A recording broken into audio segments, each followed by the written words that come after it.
Right now, you have a memory that never happened. Not a dream, not a guess. A fully formed memory with a location, a feeling, maybe even a face that your brain invented from nothing and filed away as real.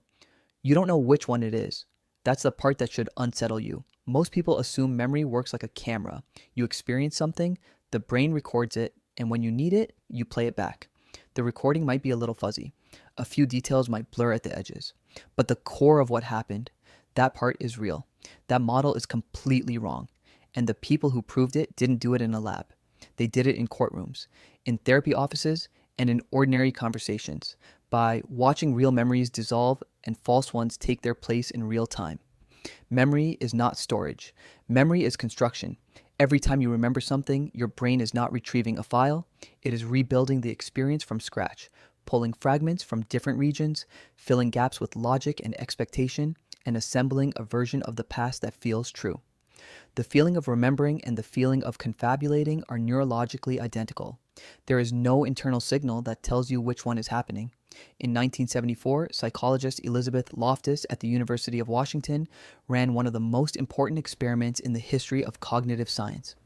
She showed participants footage of a car accident, then asked them a single question. Half the group was asked, how fast were the cars going when they hit each other? The other half was asked, how fast were the cars going when they smashed into each other? One word. That was the only difference. The group that heard smashed reported significantly higher speeds. They were also far more likely, when asked a week later, to report that they had seen broken glass at the scene. There was no broken glass. Loftus hadn't just changed what people remembered about the accident, she had changed the memory itself by adjusting a single word in a question asked 7 days earlier. The brain had taken the suggestion, incorporated it into the reconstruction, and served it back as a first-hand recollection. This became known as the misinformation effect, and it turned out to be just the beginning, because Loftus didn't stop there. In the 1990s, she began asking a more disturbing question. It was one thing to alter details of a memory that existed, but could you plant an entirely new memory, something that never happened at all, and have someone remember it as their own? In a study that is still cited in virtually every cognitive psychology textbook, Loftus and her colleagues recruited participants and, with the cooperation of their family members, provided them with brief written descriptions of 4 childhood events. 3 of the events were real, confirmed by family members. The 4th was invented, getting lost in a shopping mall as a young child, becoming frightened, being helped by an elderly stranger, and eventually being reunited with the family. None of the participants had experienced this.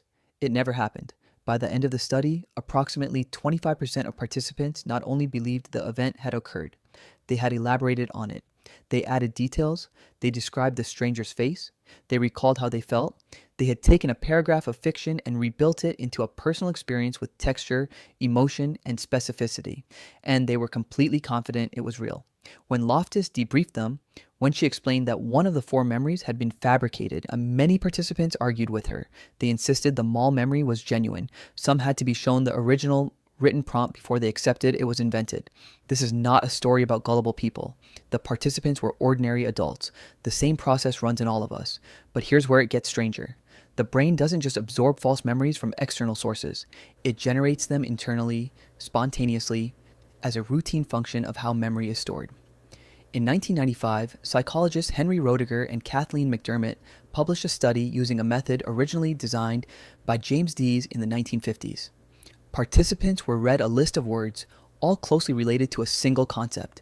Words like thread, pin, eye, sewing, sharp, point, prick, thimble. The word needle never appeared on the list. When participants were asked afterward to recall the list, the majority confidently remembered hearing the word needle. Not because they had, because the brain, in processing the cluster of related words, had activated the concept so strongly that it manufactured the memory of encountering it directly. Roediger and McDermott called this the DRM paradigm. What it revealed was that false memories aren't anomalies. They are the brain working exactly as designed. Your memory system is not built for accuracy. It is built for efficiency. The hippocampus, where memories are consolidated during sleep, doesn't store experiences as they happened. It stores the gist, the meaning, the pattern, the emotional weight. The specific details are reconstructed each time you remember, using the surrounding context, your current beliefs, and everything you know now that you didn't know then. This process is called reconsolidation. Every time you access a memory, you rewrite it slightly. The act of remembering changes what you remember. And here is the part that researchers took decades to say out loud: the justice system was built on the assumption that human memory is reliable. Eyewitness testimony has historically been treated as among the most powerful forms of evidence. A person who was there, who saw it happen, who can look a jury in the eye and say with certainty, that is him, that carries weight that forensic evidence often doesn't. But as of 2023, the Innocence Project, which uses DNA evidence to exonerate wrongfully convicted people, found that eyewitness misidentification had contributed to approximately 69% of wrongful convictions later overturned by DNA evidence. Not lies, not perjury, memory. People who genuinely remembered seeing something that did not happen, who were certain, who had been certain for years, sometimes decades, and who were wrong. The brain has no filing system with locked drawers. Every memory lives in a network of associations, and every time the network activates, the memory reshapes around whatever else is active in that moment. Your emotional state changes what you retrieve. The questions you're asked change what you encode. The stories you tell about your past gradually replace the events themselves, which raises a question that most people prefer not to sit with. If memory is reconstruction rather than playback, if the details are filled in, the gaps are papered over, and the emotional coloring shifts every time you access the file, then what exactly is the past? Not in a philosophical sense, in a practical one. The childhood you remember is a collaborative fiction. Your brain wrote it, rewrote it every time you recalled it, borrowed from photographs and stories and other people's accounts, and eventually handed you a version that feels like truth because it has always felt like truth.